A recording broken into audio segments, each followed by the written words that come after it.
okay.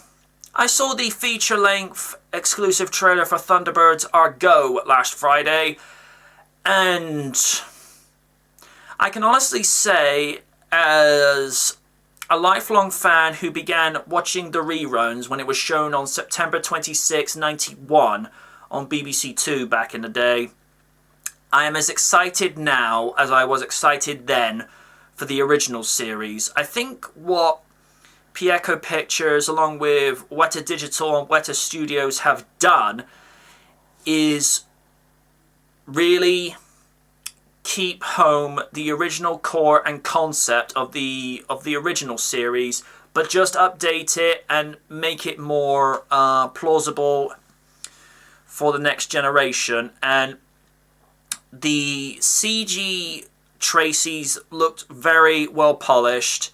But then again, this is Weta Digital. Come on, this is the same people that did Avatar. You know you're going to get first-grade quality all the way.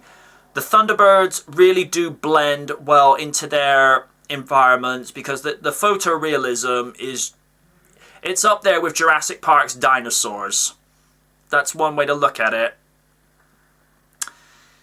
I like the fact that the underwater scenes are going to be, really look more and more so like they're underwater, because as we all know, in the original 60s marionette series, they shot all the underwater scenes behind an aquarium just to give off the lighting effect that, they really were underwater but were actually filmed in the dry. Whereas with now, we have the technology to actually make it really look like they're underwater. Vocal work, from what I have seen, or heard, should I say, if that was John Tracy that said, quote, "International Rescue, we have a situation," who is being voiced by Thomas Brody Sangster, then vocal work-wise, I'm very impressed with what we're going to get. And a couple of things to be filled in on. We know that Jeff Tracy will not be in the first series, or at least he won't be in it until the very end, because apparently he's gone missing on one of his missions. And should also be added, I got chills towards just at the end of the trailer where it revealed, it got to the title reveal with Thunderbird 1 blasting off. You heard Peter Dinley's iconic countdown. That, to me, was the coup de grace. That was the icing on the cake to bridge from the original series to the new, because I think if they had gone for somebody sounding completely different, it would not have had the effect that they were looking for. And, when you hear, the iconic, like I say, the iconic countdown, that is who Jeff Tracy should sound like. Now, as and when he comes into the second season, whether they're going to get a very good sound-alike for Jeff Tracy or just find a way of mimicking his voice from the original recordings, I honestly do not know. But he was the best voice for Jeff Tracy. I know that the voice actor who voiced Alfred in Batman the Animated Series, I think it's Ephraim Limbast. Correct me in the comment section the correct spelling, as names are one of those things I'm never good with on occasion. I know he voiced Jeff in the turbocharged Thunderbirds, and the less we say about that train wreck, the better. Seriously, in their episode Martian Invasion, The Hood, occupation bad guy? Really? That was terrible. And then, of course, we had the Bill Paxton live-action portrayal of Jeff Tracy. He was good. He was very good. If they had brought him in to voice Jeff in season 2, I'd be very happy with that, because he was one of those few performances from that train wreck of a movie that I didn't have a problem with. The rest of it, no. But I liked that they've had basically updated interiors of the original Thunderbird craft. You look at way Scott was piloting Thunderbird 1, it's like, okay, so that's what the current version would look like if it had continued to evolve over time. A lot of people have noticed that Virgil has surprisingly big guns on his arms. Well, it has been said in the description of his character for this interpretation of Thunderbirds is that he is the biggest and the strongest.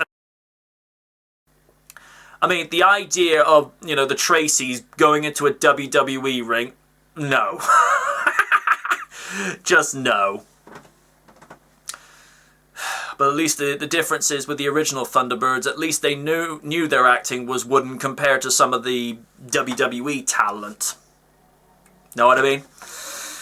But I'm very impressed with what they're going to do for the new series. You know, it's one thing to be given the little teaser reveals of each individual Thunderbird that we had done from late February throughout March, and then the reveal of Tracy Island and the rest of the world with the miniature sets. But to be given an exclusive trailer, just to be given an idea of what we can expect, it just makes the premiere episode Ring of Fire just that little bit more mouth-watering as a Thunderbirds fan, because, you know, it's been 50 years since the original series premiered, and now 50 years later, to celebrate the half-century, you know, milestone of this groundbreaking and, you know,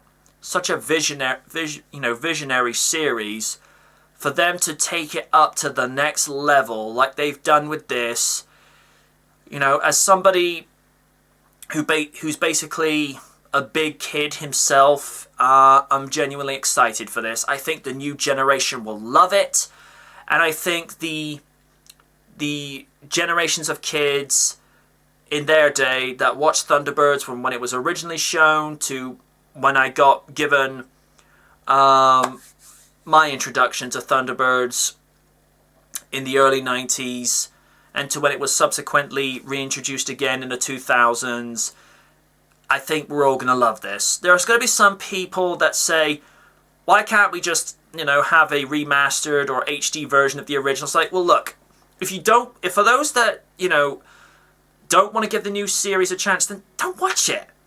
You have your original classic Thunderbirds on DVD and Blu-ray, and probably on Netflix as well. Go watch that. I still love the original, but I'm going to give this new one a chance, because I think you have to give something at least 5 or 10 episodes just to be able to invest it, understand the characters, understand the story, and the pacing and the movement of that story before you can label it, quote, as ruined. We've only got, 3 or 4 more weeks before it premieres on ITV. And I say, Thunderbirds are go. Again. Until then, fellow International Rescue Cadets, this is MJ Knight signing off from Before the Storm. Good night from the night.